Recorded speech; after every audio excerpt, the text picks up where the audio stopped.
A Link to the Past. If you grew up in the 80s or 90s and were a fan of Zelda, there's a good chance that A Link to the Past is one of your favorite Zelda games. I know it's one of mine. Gaming is a really big part of my life, and I love to revisit all my favorite games, and I'm sure a lot of you are probably the same way. I've played A Link to the Past so many times that I tend to not play it traditionally. I usually change things up. So in today's video, I will show you the results of certain choices that I made.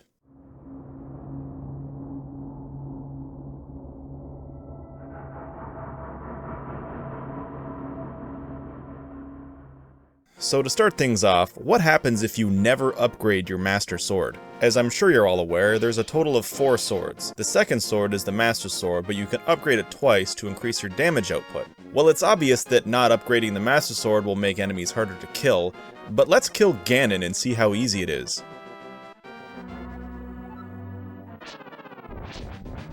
Turns out, the Master Sword doesn't even hurt him. Wait, I thought this was the legendary sword of Evil's Bane. Ganon's just fucking laughing at me. Well, actually you can hurt him, but you need to use charge attacks. So not only are you doing less damage, but now you need to take time to charge the attack and hope that he doesn't hit you first. Believe it or not, but Ganon is not the only enemy who isn't damaged by the Master Sword. Up on Death Mountain in the Dark World, the Lionels also have to be killed with charge attacks. Okay, forget this. Let's just throw the Master Sword into the Fat Fairy's fountain for an upgrade.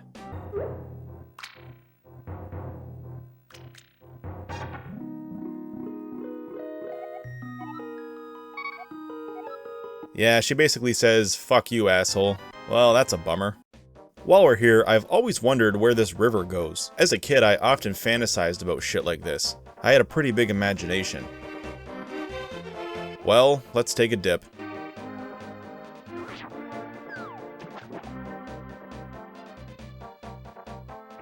Now that's kinda neat, we can see both sides.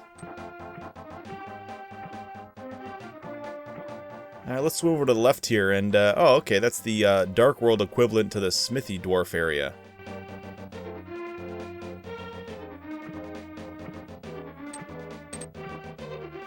Alright, well, let's swim up behind the pyramid, and, what the fuck? Okay, well, it's not how I imagined it, that's for sure. Well, let's keep exploring.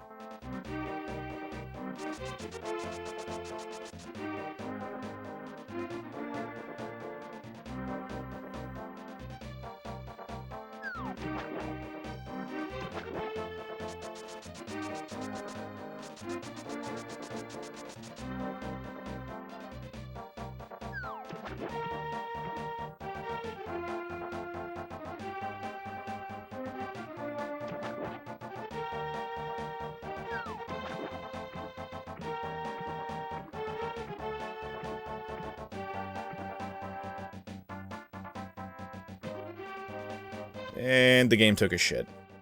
Alright, so there's nothing to see. That must be why the game doesn't let us go there under normal circumstances. Because there's no point and the game might have a seizure. Alright, what if we got to Ganon while still wearing the green tunic? We know that he'll do more damage, I mean that's obvious. But how much? Holy shit, he takes away 8 hearts. That's 16 points of damage, which means 3 hits and you're dead. Alright, let's try this. What if we got the red tunic first, then the blue tunic? First, we'll have to venture back up to Ganon's tower. By the way, I really love Ganon's tower. I think it might be my favorite dungeon in the whole game. It's huge and it's fun. I love refighting all the Light World bosses. I also love how clean it looks. Like this foyer looks like Aghanim was here vacuuming and dusting right before Link's arrival. To me, it kinda feels like a nice reward for freeing Zelda and all the maidens. Anyway, here's the red tunic, or red mail as this game refers to it. And now we'll head back over to the Ice Palace to scoop up the blue mail. I have to say, it feels kinda weird being in the Ice Palace while wearing the red mail. I mean, how often do you see that?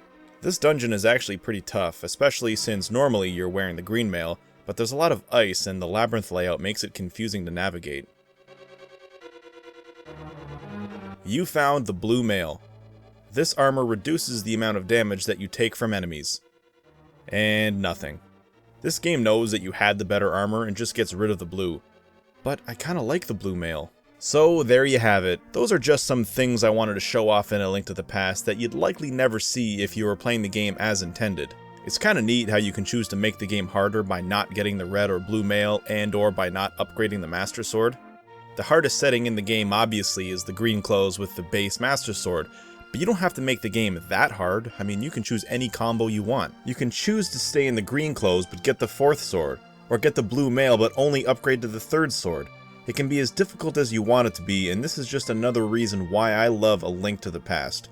Now, if you're still watching, please enjoy my unedited fight with Ganon in the green clothes with the base Master Sword. Guys, thank you so much for watching. If you like this video, please hit like. If you're new here, please subscribe, and I'll see you next video.